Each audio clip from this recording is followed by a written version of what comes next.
bonjour. C'est pas la vision la plus stable du monde, il y a des à-coups de ouf. Et essayer de se trouver un coin pour aller pour pouvoir tourner une vidéo tranquillou, puisque là c'est pas la vidéo la plus stable du monde. Voilà, on est en vélo, petite intro. Il fallait que je fasse une vidéo, putain. Le vent fait du bien, et je pense que la démarche que je fais me fait du bien, tu vois, d'arriver à parler maintenant. En ce moment, je suis dans une période où s'enchaînent beaucoup de choses dans ma vie. Là, je vais partir bientôt, je repars à l'étranger, j'ai profité de ma famille, j'ai pas pu voir tout le monde. Putain, il y a des chiens. Je les contourne.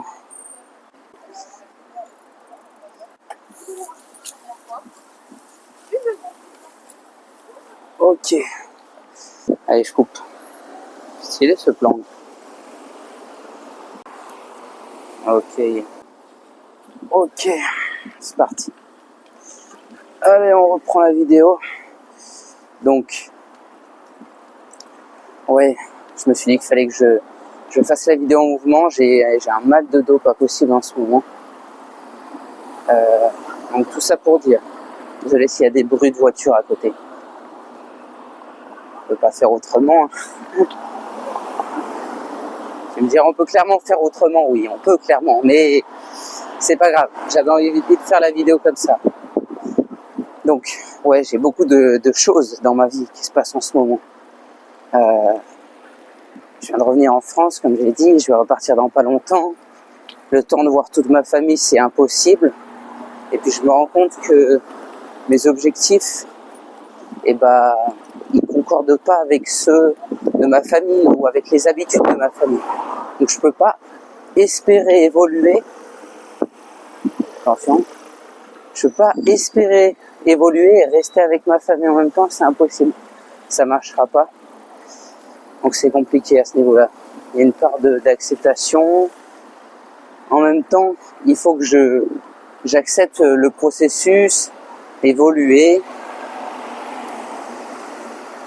Le changement qui a été brutal, je suis passé de 70 heures de travail par semaine, plus les vidéos YouTube du coup, à maintenant, j'ai tout mon temps pour moi. Bon, bien sûr, pas vraiment pour moi, puisque j'ai plein de démarches à faire et pour ma famille, mais le rythme est totalement différent.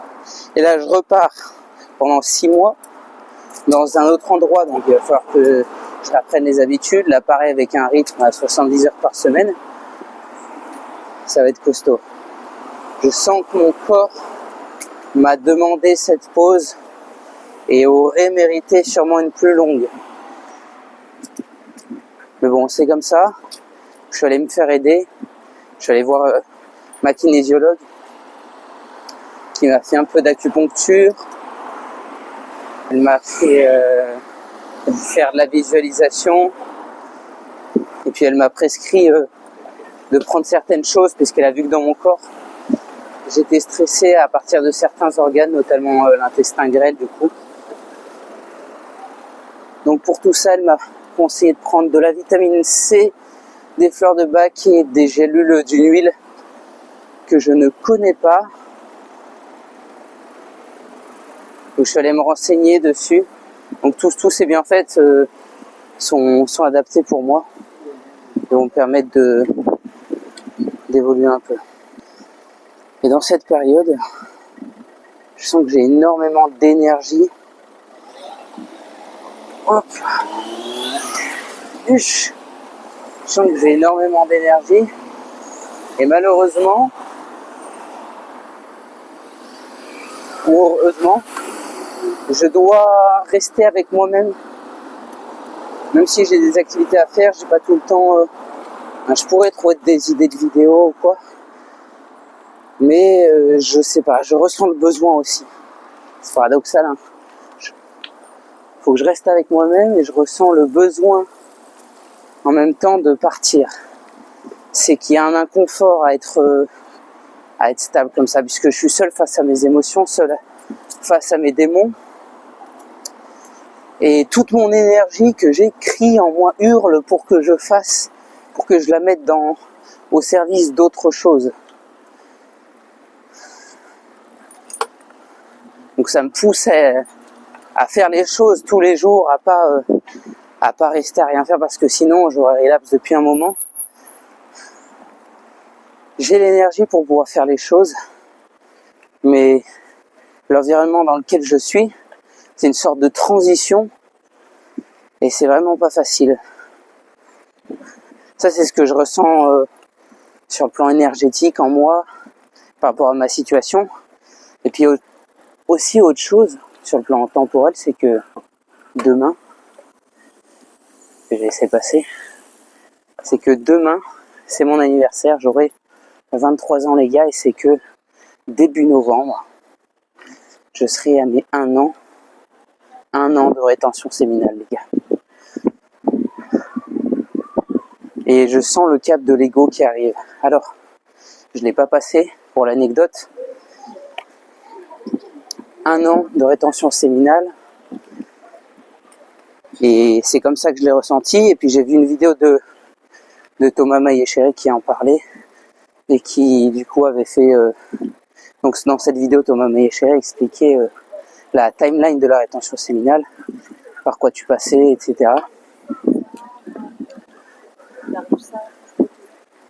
Et du coup, dans ces passages, à partir de 1 an, c'était souvent le gap de l'ego. De se dire qu'au bout d'1 an, ça y est, t'as réussi à tenir 1 an, ton ego il se gonfle, puisque tu dis, vas-y, qui a réussi? On doit être même pas 0,1% des hommes sur Terre à avoir réussi.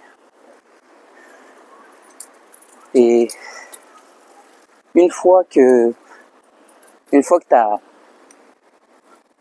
réussi ce cap, du coup, t'as le cap de l'ego. Et moi, je l'ai vécu puisque j'ai fait 1 an de rétention séminale. Il y a un peu plus d'1 an et demi, je crois, 2 ans. Et du coup, quand j'avais atteint ce stade, j'étais clairement dans l'ego. Je ressentais, beaucoup de filles étaient attirées par moi. Et j'ai eu du mal à gérer ça. J'ai relapse, clairement, plusieurs fois, avec plusieurs meufs différentes.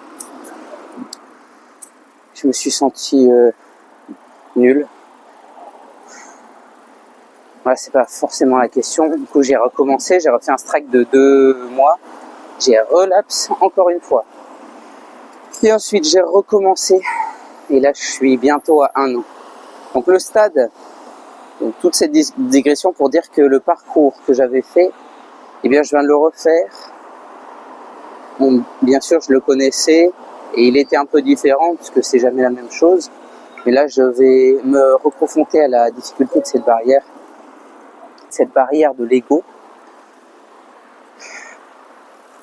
Et je le sens déjà.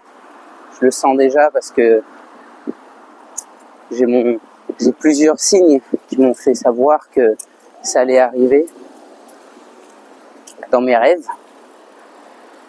Dans mes rêves, il y a énormément de rêves, de rêves sexuels. Je sens que je glisse beaucoup sur toutes mes émotions, sur toute ma vie, sur tout ce que je ressens. J'essaye, j'ai de la distance en fait, clairement, avec tout ce que je ressens, avec les filles, avec les hommes, donc j'attire de plus en plus. Et je me laisse pas le choix cette fois-ci de réussir. Je me laisse pas le choix les gars.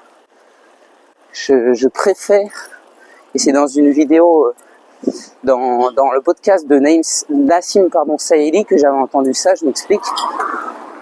Julien Kim, un youtubeur qui fait des vidéos sur le développement personnel, sur l'amélioration de soi, sur plein de domaines différents.